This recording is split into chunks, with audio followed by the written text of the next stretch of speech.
ಕವನ teach Kannada YouTube channel. So ಇವತ್ತಿನ ವಿಡಿಯೋದಲ್ಲಿ ಸೆಕೆಂಡ್ ಇಯರ್ BA ವಿದ್ಯಾರ್ಥಿಗಳು ಯಾರ್ಯಾರು ಆಪ್ಷನಲ್ ಕನ್ನಡ ತಗೊಂಡಿದ್ದೀರಾ, ಸೊ ಅವರಿಗೆ ಬ್ಲಾಕ್ 3ನಲ್ಲಿ ಬರುವಂತಹ KS ನರಸಿಂಹಸ್ವಾಮಿ ಅವರ ಆಯ್ದ ಕವಿತೆಗಳಲ್ಲಿ ಬರುವಂತಹ ನಾನು ಆಗಲೇ ತುಂಬ ಕವಿತೆಗಳನ್ನ ನಾನು ಆಗಲೇ ವಿಡಿಯೋ ಮಾಡಿ ಅಪ್ಲೋಡ್ ಮಾಡಿದ್ದೇನೆ. ಸೊ ಯಾರು ನೋಡಿಲ್ಲ ನೋಡಿ ಅಂತ ಹೇಳ್ತಾ, ಸೊ ಇವತ್ತು ಘಟಕ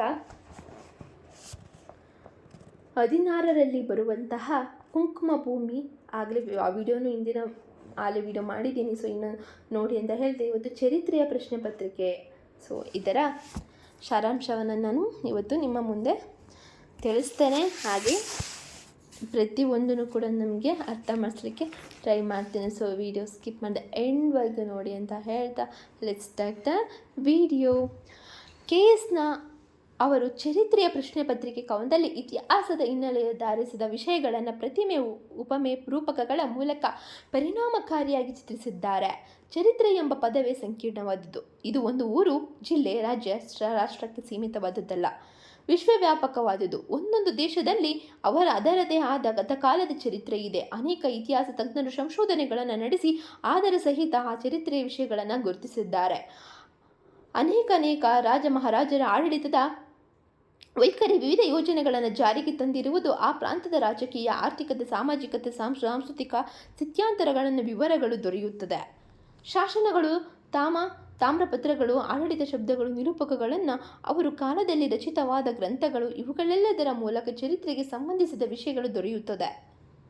ಪುಸ್ತಕದಲ್ಲಿ ಒಂದು ಪ್ರಾಂತ, ರಾಜ್ಯ, ದೇಶ, ಪ್ರಪಂಚಕ್ಕೆ ಸಂಬಂಧಿಸಿದ ಪ್ರತ್ಯೇಕವಾದ ಗ್ರಂಥಗಳು ಲಭ್ಯವಿದೆ.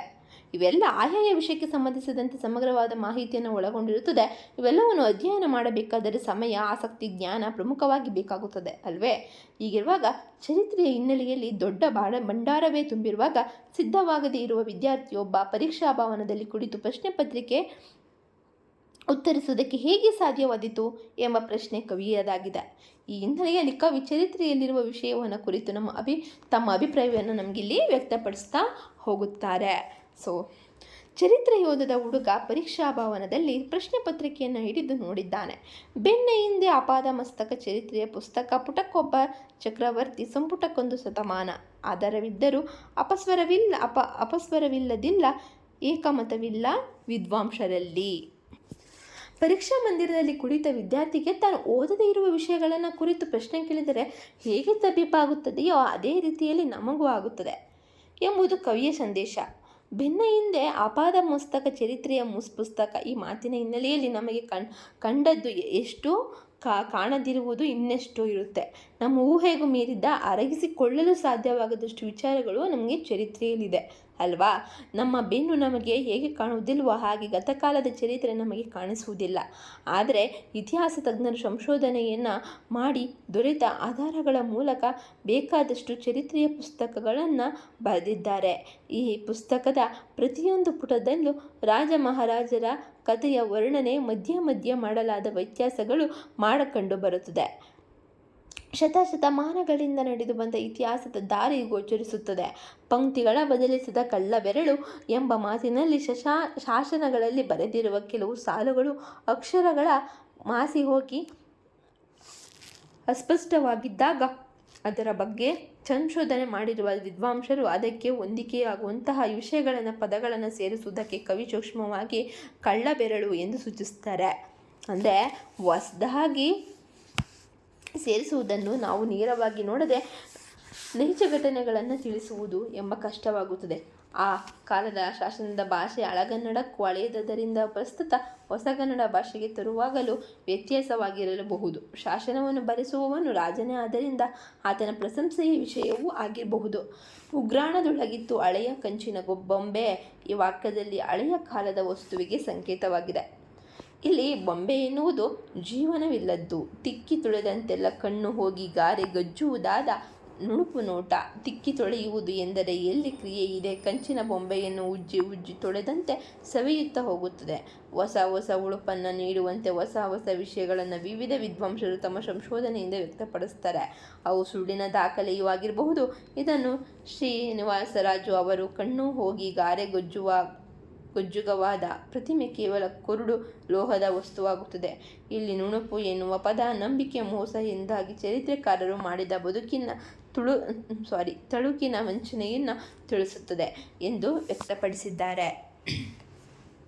ಕಟ್ಟಿಟ್ಟ ಬುತ್ತಿ ನಿನಗಿತ್ತು ಅಲ್ಲಿ ನೀನೋದದ ಚರಿತ್ರೆಯನ್ನು ಓದದ ವಿದ್ಯಾರ್ಥಿಯನ್ನು ದಿಟ್ಟಿಸಿ ಕವಿ ಹೇಳ್ತಿದ್ದಾರೆ. ಕಟ್ಟಿಟ್ಟ ಬುತ್ತಿ ಎಂದರೆ ಗತಕಾಲದ ಚರಿತ್ರೆ ಎಂದರ್ಥ. ನಾವು ಅದನ್ನು ಓದಲಿ ಅಥವಾ ಓದದಿರಲಿ, ಅದು ಪರಂಪರಾಗತವಾಗಿ ಬಂದ ಇತಿಹಾಸದ ನಮ್ಮ ಪಾಲಿನ ಆಸ್ತಿಯಾಗಿದೆ. ವಿವಿಧ ವಿದ್ವಾಂಸರು ಸಂಶೋಧನೆಯನ್ನು ಮಾಡಿ ನಾನಾ ರೀತಿಯ ಅಭಿಪ್ರಾಯವನ್ನು ವ್ಯಕ್ತಪಡಿಸ್ತಾರೆ. ಆಗ ಯಾರ ಅಭಿಪ್ರಾಯ ಸರಿ ಎಂಬ ಪ್ರಶ್ನೆ ಉದ್ಭವ ಆಗುತ್ತದೆ. 10 ಅಥವಾ 100 ಪ್ರಶ್ನೆಗಳಲ್ಲಿ ನಡೆದ ನೈಜ ಘಟನೆಗಳನ್ನು ಪುಸ್ತಕದಲ್ಲಿ ಹೇಳುವುದಕ್ಕೆ ಸಾಧ್ಯವಾಗುತ್ತದೆಯೇ ಎಂಬುದು ಕವಿಯ ಪ್ರಶ್ನೆ. ಆಧಾರವಿದ್ದರೂ ಅಪಸ್ವರವಿಲ್ಲ, ಏಕಮತವಿಲ್ಲ ವಿದ್ವಾಂಸರಲ್ಲಿ. ಅಂದರೆ ವಿದ್ವಾಂಸರಿಗೆ ಒಂದೊಂದು ವಿಷಯಕ್ಕೆ ಅನೇಕ ಆಧಾರಗಳು, ದಾಖಲೆಗಳು ಸಿಕ್ಕಿರುತ್ತವೆ. ಅದಕ್ಕನುಸಾರವಾಗಿ ಅಭಿಪ್ರಾಯವನ್ನು ವ್ಯಕ್ತಪಡಿಸುತ್ತಾರೆ. ಆದರೆ ಅದರ ಬಗ್ಗೆ ವಿವಿಧ ವಿದ್ವಾಂಸರು ಅಪಸ್ವರವೆತ್ತುವುದಿಲ್ಲ, ವಿಷಯದಲ್ಲಿ ಏಕಮತವೂ ಇರುವುದಿಲ್ಲ ಎನ್ನುವುದರಲ್ಲಿ ಸ್ಪಷ್ಟತೆ ಕಾಣುವುದಿಲ್ಲ. ಇವನೆಂಥ ಸೂರ್ಯಾವತಾರಿ, ದಡಗಳಿಲ್ಲದ ಗಾಳಿ ಹೊಳೆಯ ಸೆಳವಿಗೆ ಸಿಕ್ಕಿ ಉರುಳಿ ಬಿದ್ದಿತವನ ರಾಜಧಾನಿ ನೆಲ ನಡುಗುವಂತೆ ನಾಡದಿರುವುದು ನಿನ್ನೆದೆಯ ದೂರ ಕತ್ತಲೆಯೊಳಗೆ ಬೆಳಕ ಮಿಡಿದು ಇವರಾಸೆಗೂ ನೀನು ಹಕ್ಕುದಾರ. ಕವಿ ಸೂರ್ಯವಂಶದ ರಾಜನ ಕಥೆಯನ್ನು ಎತ್ತಿಕೊಳ್ಳುತ್ತಾರೆ. ಇದು ಒಬ್ಬನ ರಾಜನ ಕಥೆಗೆ ಅನ್ವಯಿಸುವುದಿಲ್ಲ. ಚರಿತ್ರೆಯಲ್ಲಿ ಬರುವ ಅನೇಕ ರಾಜರ ಕಥೆಯಾಗಿದೆ. ಕಾಲ ಪ್ರವಾಹದಲ್ಲಿ ರಾಜ್ಯ ಸಾಮ್ರಾಜ್ಯಗಳ ಉರುಳಿ ಬಿದ್ದುದನ್ನು ಹೇಳುತ್ತಾರೆ. ಎಂತಹ ವೀರನಾದರೂ ಮೇಧಾವಿಯಾದರೂ ಕಾಲಮಾನಕ್ಕೆ ಬಲಿಯಾಗಲೇಬೇಕು. ರಾಜಾದಿರಾಜರೆಲ್ಲ ನಡೆಸಿದ ಐಷಾರಾಮದ ಜೀವನ ಅಥವಾ ರಾಜಧಾನಿ ವೈಭವದ ಕುರುಹುಗಳು ಕಾಣುತ್ತಿಲ್ಲ. ಸಾಮ್ರಾಜ್ಯ ಸ್ಥಾಪನೆಗೆ, ವಿಸ್ತರಣೆಗೆ, ಅಧಿಕಾರದ ಗದ್ದುಗೆ ಏರುವುದಕ್ಕೆ ನಡೆದ ಕೊಲೆಗಳು, ಸೆರೆಮನೆಯ ವಾಸ, ನಾಶವಾದ ಕೋಟಿ ಕತ್ತಲುಗಳು, ಅತ್ಯಾಚಾರ, ಅನಾಚಾರಗಳು ಲೆಕ್ಕವಿರದಷ್ಟು ನಡೆದಿವೆ. ರಾಜ ಮಹಾರಾಜರು ತಮ್ಮ ಸ್ವಾರ್ಥಕ್ಕೋಸ್ಕರ ನಡೆಸಿದ ಅವಾಂತರಗಳಿಂದ ಕಾಲವೆಂಬ ಶಕ್ತಿಗೆ ಬಲಿಯಾಗಿ ಹೋಗಿದ್ದಾರೆ. ಆಳುವ ಮುಕುಟ ಮಣ್ಣುಪಾಲಾಗುವುದು ಖಂಡಿತ. ಚಿರಕಾಲ ಬಾಳುವೆ ಎಂದು ಮೆರೆದವರೆಲ್ಲ ಕಾಲಘಟ್ಟಕ್ಕೆ ಸಿಲುಕಿ ಮರೆಯಾಗಲೇಬೇಕು ಎಂಬುದು ಗತಕಾಲದಲ್ಲಿ ನಡೆದ ಘಟನೆಗಳನ್ನು ತಿಳಿಸಿ ಚರಿತ್ರೆಯ ಕಾರ್ಯವನ್ನು ತಿಳಿಸಲಾಗಿದೆ. ಇಂಥ ಚರಿತ್ರೆಯ ಅನೇಕ ಸಂಗತಿಗಳನ್ನು ತಿಳಿಸುವ ನೀನು ಹಕ್ಕುದಾರ ಎಂದಿದ್ದಾರೆ ಕವಿ. ಚರಿತ್ರೆಯಲ್ಲಿ ಬೆರಳೆಣಿಕೆಯಷ್ಟು ಮಹಾನ್ ವ್ಯಕ್ತಿಗಳನ್ನು ಸದಾ ಪ್ರಾಮಾಣಿಕತೆಯಿಂದ ಅಧಿಕಾರ ನಡೆಸುವವರು ಸಿಗುತ್ತಾರೆ. ಕತ್ತಲೆಯ ದಾರಿಯಲ್ಲಿ ಬೆಳಕಿನ ದಾರಿಯನ್ನು ತೋರಿಸಿದವರು ಇದ್ದಾರೆ. ಇಂತಹದನ್ನು ಕವಿ ಅಲ್ಪವಾದುದನ್ನು ಕಲ್ಪವೆಂದು ವರ್ಣಿಸಿದ್ದಾರಬಹುದು. ಕೆಲವರು ಸತ್ಯವನ್ನೇ ನುಡಿದು ಅಂಥದೊಂದು ತಪ್ಪಿಗಾಗಿ ನಗುತ್ತಲೇ ಶೂಲವೇರಿ ಮಿಕ್ಕವರಿಗೆ ಐಶ್ವರ್ಯ, ಭಯ, ಗೌರವಗಳು ಉಂಟಾಗುವಂತೆ ಮಾಡಿರಬಹುದು. ಅಂದರೆ ಸತ್ಯ ನುಡಿಯಲು ಹೋಗಿ ಸಾಕ್ರೆಟಿಸ್ ವಿಷ ಕುಡಿದ, ಮಾರ್ಟಿನ್ ಲೂಥರ್ ಕೊಲೆಯಾದ, ಜೋನ್ ಆಫ್ ಆರ್ಕ್ ಅಗ್ನಿ ದಿವ್ಯವಾದಗಳು ವಿದ್ಯೆಗಳು, ಬುದ್ಧ, ಅಶೋಕ ಇತ್ಯಾದಿ ಇವರೆಲ್ಲ ಕೊನೆಗಳಿಗೆ ನಾವು ಸರಿಯಾಗಿ ಬದುಕಿದ್ದೇವೆ ಎಂಬ ತೃಪ್ತಿ ನಗೆ ಸಿಕ್ಕಿದ್ದಾರೆ. ನಮ್ಮ ಚರಿತ್ರೆಯಲ್ಲಿ ಆರದ ದೀಪಗಳಾಗಿದ್ದಾರೆ. ಇದೆಲ್ಲದಕ್ಕೂ ನೀನು ವಾರಸುದಾರ ಎಂಬುದಾಗಿ ಹೇಳ್ತಾರೆ. ನಂಬಿಕೆಯೆಲ್ಲ ನಿನಗೆ ಚರಿತ್ರೆಯಲ್ಲಿ ಇನ್ನೆಷ್ಟು ತಲೆ ಬೀಳಬೇಕು. ದರಿದ್ರೆಯಲ್ಲಿ ಭಿನ್ನ ಹಿಂದೆನು ಹುಟ್ಟಿ ಬೆಳೆದು ನಿಂತಿದೆ ಭೂತ. ನಿನ್ನ ನೆತ್ತಿಯ ಮೇಲೆ ಅಡೆಯ ನೆರಳು. ಹಾಳೂರ ಕೋಟಿಗಳ ಕಲ್ಲನೊಂದಾಗಿ ಕಿತ್ತು ಸಾಗಿಸಿ ನೀನು ಕಟ್ಟಿದವರ ಮನೆಯೊಳಗೆ ನೆಲೆಸಿದೆ ಚರಿತ್ರ. ನೀನೆಲ್ಲಗಳೆದರೂ ಸರಿಯೇ. ಚರಿತ್ರೆಯೊಡಲು ಉದಾರ ನೀನು ಸಣ್ಣ ವಿಚಾರ ಸೊನ್ನೆ ಖಂಡಿತ ನಿನಗೆ ಚರಿತ್ರೆಯಲ್ಲಿ ಪ್ರಶ್ನೆ ಪತ್ರಿಕೆಯನ್ನು ಇಡೀ ಜೋಬಿನಲ್ಲಿ. ಅಂದರೆ ಈ ಕವಿತೆಯಲ್ಲಿ ಆಧಾರವಿದ್ದರೂ ಅಪಸ್ವರದಿಂದಿಲ್ಲ, ಏಕಮತವಿಲ್ವ ವಿದ್ವಾಂಸರಲ್ಲಿ ವ್ಯಕ್ತವಾಗಿರುವುದನ್ನು ಗಮನಿಸಿದಾಗ ನಡೆದು ಹೋದ ಚರಿತ್ರೆಯ ಘಟನೆಗಳ ಬಗ್ಗೆ ವಿದ್ವಾಂಸರೇನಕ್ಕರು ವಿವಿಧ ಅಭಿಪ್ರಾಯಗಳನ್ನು ವ್ಯಕ್ತಪಡಿಸಿದ್ದಾರೆಂದರೆ ಅದರಲ್ಲಿ ಏಕಮತವಿಲ್ಲವೆಂಬುದು ಅರಿವಾಗುತ್ತದೆ. ಈ ಹಿನ್ನೆಲೆಯಲ್ಲಿ ನಂಬಿಕೆಯಿಲ್ಲ ನಿನಗೆ ಚರಿತ್ರೆಯಿಂದ ನಿರ್ದಿಷ್ಟವಾದ ಅಂಶಗಳು ದೊರೆಯಲಿಲ್ಲವೆಂದರೆ ನಾವು ಹೇಗೆ ನಂಬುವುದಕ್ಕೆ ಸಾಧ್ಯವಾಗುತ್ತವೆಂಬುದು ಕವಿಯ ಪ್ರಶ್ನೆ. ಸಾಮ್ರಾಜ್ಯಾಧಿಕಾರಕ್ಕೋಸ್ಕರ ಲೆಕ್ಕವಿದ್ದಷ್ಟು ಇಲ್ಲದಷ್ಟು ಜನ ಸಾವನ್ನಪ್ಪಿರುವುದು ಇತಿಹಾಸ ಪುಟಗಳಲ್ಲಿ ಕಾಣುತ್ತೇವೆ. ಇದರ ನಂಬಿಕೆಯಲ್ಲಿ ಬದುಕಿದರೆ ಅಥವಾ ಅದನ್ನೇ ಮುಂದುವರಿಸಿದರೆ ನಾವು ಈ ಧರೆಯಲ್ಲಿ ಅದೇ ಪರಂಪರೆಯನ್ನು ಇವರ ನಂಬಿಕೆಯಲ್ಲಿ ಬದುಕಿದರೆ ಅಥವಾ ಅದನ್ನು ಮುಂದುವರಿಸಿದರೆ ಇದರ ಧರೆಯಲ್ಲಿ ಅದೇ ಪರಂಪರೆಯನ್ನು ಮುಂದುವರಿಸಬೇಕಾಗುತ್ತದೆ. ಬೆನ್ನ ಹಿಂದೆಯೇ ಹುಟ್ಟಿ ಬೆಳೆದು ನಿಂತಿದೆ ಭೂತ. ಈ ಮಾತಿನಲ್ಲಿ ಭೂತಕಾಲದ ಚಿತ್ರಣವನ್ನು ಬಿಂಬಿಸುತ್ತದೆ. ಆದರೆ ಇತಿಹಾಸದ ಪುಟಗಳು ಇನ್ನೊಂದರ್ಥದಲ್ಲಿ ನಡೆದು ಹೋದ ಇತಿಹಾಸದ ಘಟನೆಗಳು ಭೂತದಂತೆ ಭಯಂಕರತೆಯನ್ನು ಸೂಚಿಸುತ್ತದೆ. ಅಡಿಗರ ಭೂತ ಕವನವು ಇದೇ ಆಶಯವನ್ನು ಒಳಗೊಂಡಿರುವುದನ್ನು ಕಾಣಬಹುದು. ನಿನ್ನ ನೆತ್ತಿಯ ಮೇಲೆ ಅಡೆಯ ನೆರಳು ಎನ್ನುವುದು ಚರಿತ್ರೆಯ ಪಾಠದಿಂದ ನಮಗೆ ಬದುಕಿನ ಅಸ್ಥಿರತೆಯನ್ನು ಸೃಷ್ಟಿಯಾಗುತ್ತದೆಯೇ ಹೊರತು ಮಾರ್ಗದರ್ಶಕವಾಗುವುದಿಲ್ಲ. ಹಾವು ಏಡಿ ಎತ್ತಿದ್ದರೆ ಹೇಗೆ ಭಯವಾಗುತ್ತದೆ, ಹಾಗೆ ಚರಿತ್ರೆಯ ಹಿನ್ನೋಟ ಭಯಂಕರತೆಯ ಸೂಚನೆಯೂ ಆಗಿದೆ. ಪರೀಕ್ಷಾಭವನದಲ್ಲಿ ಕುಳಿತ ವಿದ್ಯಾರ್ಥಿಯನ್ನು ಕುರಿತ ಸಮಾಧಾನ ಮಾಡುವ ರೀತಿಯಲ್ಲಿ ಹೇಳಿದ್ದಾರೆ. ತೊಟ್ಟಿಲಿಕ್ಕುವ ಮೊದಲೇ, ಅಂದರೆ ನಾವು ಹುಟ್ಟುವುದಕ್ಕೆ ಮೊದಲೇ ಚರಿತ್ರೆಯಲ್ಲಿ ಅನೇಕ ಘಟನೆಗಳು ನಡೆದು ಹೋಗಿವೆ.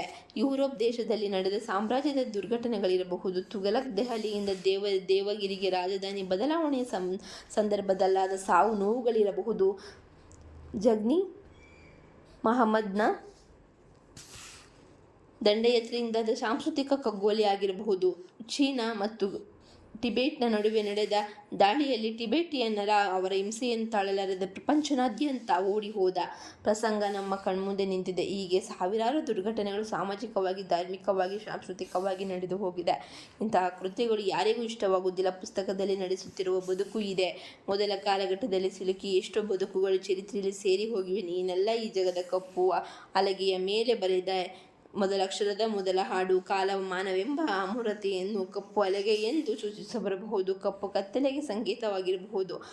ಕಣ್ಣಿಗೆ ಕಾಣಿಸದಿರುವಂಥದ್ದು ಮನುಷ್ಯನ ಬದುಕಿನ ಮೊದಲಕ್ಷರದ ಮೊದಲ ಹಾಡು ಅಗೋಚರವಾದದ್ದು. ಆದ್ದರಿಂದ ಕವಿ ಇಲ್ಲಿ ನೀನಲ್ಲ ಎಂದು ವರ್ತಮಾನದಲ್ಲಿ ನಿಂತು ಭೂತವನ್ನು ಚರಿತ್ರೆಯನ್ನು ಚರ್ಚಿಸುತ್ತಿದ್ದಾರೆ. ನೀನು ಹುಟ್ಟುವುದಕ್ಕಿಂತ ಮೊದಲೇ ಚರಿತ್ರೆಯಲ್ಲಿ ಸಾಕಷ್ಟು ಘಟನಾವಳಿಗಳು ನಡೆದು ಹೋಗಿದೆ ಅಲ್ವೇ? ಬಿರುಗಾಳಿ ಬೀಡಿಸಿದ ಎಮ್ಮರನ ಕೆಳಗೆ ಈ ಮಾತಿನಲ್ಲಿ ಮಾನವನ ಬದುಕಿನಲ್ಲಿ ಭದ್ರವಾಗಿ ಬೇರೂರಿದ ನಾಗರಿಕತೆ, ಸಂಸ್ಕೃತಿ, ಪರಂಪರೆ ಇವೆಲ್ಲ ಹೆಮ್ಮರವಾಗಿ ಬೆಳೆದದ್ದು ಕಾಲಪ್ರವಾಹಕ್ಕೆ ಸಿಲುಕಿ ನಾಶವಾದ ಚಿತ್ರಣವನ್ನು ಸೂಚಿಸುತ್ತದೆ.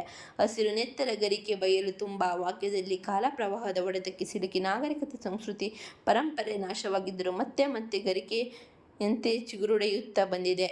ಹರಪ್ಪ ಮೊಹೆಂಜೊದಡೋ ನಿಂದ ಹಿಡಿದು ಜಪಾನ್ನ ಹಿರೋಶಿಮಾ ನಾಗಸಾಕಿಯವರೆಗೆ ನಡೆದ ದುರಂತರದ ಕಾಲಘಟ್ಟದಲ್ಲಿ ಪುನಶ್ಚೇತನಗೊಂಡ ಚಿತ್ರಣ ನಮ್ಮ ಕಣ್ಣುಮುಂದೆಯೇ ಇದೆ. ಋತುಮಾನಕ್ಕನುಸಾರವಾಗಿ ಮರ ಗಿಡಗಳು ಹಸಿರೆಲೆಗಳು ಮೈದುಂಬಿಗೊಳ್ಳುವಂತೆ ಮನುಷ್ಯ ತಮ್ಮ ಬದುಕನ್ನು ಸಾರ್ಥಕಪಡಿಸ್ಕೊಳ್ಬೇಕು ಅಂತ ಹೇಳ್ತಿದ್ದಾರೆ.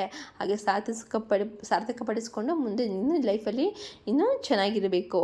ನಡೆದು ಹೋದ ಘಟನೆಗಳ ಬಗ್ಗೆ ಪ್ರಶ್ನೆ ಮಾಡುವ ಅಧಿಕಾರವೂ ಇಲ್ಲ, ಉಪಯೋಗವೂ ಇಲ್ಲ. ಮಹಾರಾಜರು ಕೋಟೆಕೊತ್ತಲೆಗಳ ಮೇಲೆ ದಾಳಿ ಮಾಡಿ ತಮ್ಮ ಸೈನ್ಯ ಬಲದಿಂದ ನಾಶ ಮಾಡಿ ಅರಮನೆಯನ್ನು ಕಟ್ಟಿಸುತ್ತಾರೆ. ಅವೆಲ್ಲ ಈಗ ಚರಿತ್ರೆಯ ಘಟನಾವಳಿಗಳನ್ನು ಹೇಳುತ್ತದೆ. ನಿನಗೆ ಇಷ್ಟವಿಲ್ಲದಿದ್ದರೂ ಕಳೆದು ಹೋದ ಕಾಲವನ್ನು ಚರಿತ್ರೆ ತಿಳಿಸುತ್ತದೆ. ಚರಿತ್ರೆಯೊಡಲು ಉದಾರ. ನೀನು ಸಣ್ಣ ವಿಚಾರ. ಮಾನವನ ಬದುಕು ಕ್ಷಣಿಕವಾದದ್ದು, ಆದರೆ ಚರಿತ್ರೆಯ ಶರೀರ ಮಾತ್ರ ಉದಾರವಾಗಿದೆ. ಕಾಲದಿಂದ ಕಾಲಕ್ಕೆ ಮಾನವನ ಆರ್ಭಟಗಳು ಏಳು ಬೀಳುಗಳ ನಿರಂತರವಾಗಿ ನಡೆಯುತ್ತಲೇ ಬಂದಿದೆ. ಸೊನ್ನೆ ಖಂಡಿತ ನಿನಗೆ ಚರಿತ್ರೆಯಲ್ಲಿ ಪ್ರಶ್ನೆ ಪತ್ರಿಕೆಯನ್ನು ಇಡೀ ಜೇಬಿನಲ್ಲಿ. ಈ ಸಾಲು ಪರೀಕ್ಷೆಯಲ್ಲಿ ಕುಳಿತ ವಿದ್ಯಾರ್ಥಿಗೆ ಹೇಳಿರುವ ಮಾತಿನ ಅರ್ಥಪೂರ್ಣವಾದ ಧ್ವನಿ ಇದೆ. ಚರಿತ್ರೆಯಲ್ಲಿ ನಡೆದ ದುರ್ಘಟನೆಗಳು, ಅನಾಹುತಗಳು, ದುರಂತಗಳು ಇವೆಲ್ಲ ಶೂನ್ಯತೆಯನ್ನು ಸೂಚಿಸುತ್ತದೆ. ಜೊತೆಗೆ ಚರಿತ್ರೆ ಅಖಂಡವಾದುದು. ಅದರಲ್ಲಿ ನಮಗೆ ದೊರೆತಿರುವಲ್ಲಿ ಸ್ಪಷ್ಟತೆಯೂ ಇದೆ, ಅಸ್ಪಷ್ಟತೆಯೂ ಇದೆ. ಚರಿತ್ರೆಯ ಉದಾರದಲ್ಲಿ ಅಡಗಿರುವ ವಿಷಯವನ್ನು ಪೂರ್ಣವಾಗಿ ನೈಜವಾಗಿ ತಿಳಿಸುವುದಕ್ಕೆ ಸಾಧ್ಯವಾಗುವುದಿಲ್ಲ. ಪರೀಕ್ಷಾಭವನಕ್ಕೆ ಬಂದಿರುವುದೇ ಒಂದು ದೊಡ್ಡ ಸಾಹಸ. ಚರಿತ್ರೆಯನ್ನು ಸ್ಪಷ್ಟವಾಗಿ ತಿಳಿಸೋದಕ್ಕೆ ಸಾಧ್ಯವಿಲ್ಲ. ಆದ್ದರಿಂದ ಇತಿಹಾಸ ಆನೆ ನಡೆದದ್ದೇ ದಾರಿ ಎಂತಾಗಿದೆ. ಈ ಕವಿ ಇಲ್ಲಿ ವಿದ್ಯಾರ್ಥಿಗಳಿಗೆ ವ್ಯಂಗ್ಯವಾಗಿ ಧ್ವನಿತವಾಗಿ ವಾಗುವಂತೆ ನಮಗೆ ಇಲ್ಲಿ ತಿಳಿಸ್ಕೊಟ್ಟಿದ್ದಾರೆ. So I hope you guys ಇವತ್ತಿನ ವಿಡಿಯೋದಲ್ಲಿ ಇಷ್ಟೇ. ಸೊ ಮುಂದಿನ ವಿಡಿಯೋದಲ್ಲಿ ನಾನು ಕೈಮರದ ನೆರಳಲ್ಲಿ ಇದರ ಬಗ್ಗೆ ವಿಡಿಯೋನ ತರ್ತೇನೆ, ಹಾಗೆ ಮಾಡ್ತೀನಿ ಅಂತ ಹೇಳ್ತಾ, ಸೊ ಇವಾಗ ನಿಮಗೆ ವಿಡಿಯೋ ಇಷ್ಟ ಆಗಿದೆ ಲೈಕ್ ಮಾಡಿ, ಇಷ್ಟ ಇಲ್ಲ ಅಂದರೆ ಡಿಸ್ಲೈಕ್ ಮಾಡಿ. ಹಾಗೆ ಕಮೆಂಟ್ ಸೆಕ್ಷನಲ್ಲಿ ಕಮೆಂಟ್ ಮೂಲಕ ನಿಮ್ಮ ಅಭಿಪ್ರಾಯನ ತಿಳಿಸಿ. ಹಾಗೆ ನಿಮ್ಮ ಫ್ರೆಂಡ್ಸ್ ಇದ್ರೆ ಶೇರ್ ಮಾಡಿ ಅಂತ ಹೇಳ್ತಾ, see you the next video. Bye, take care.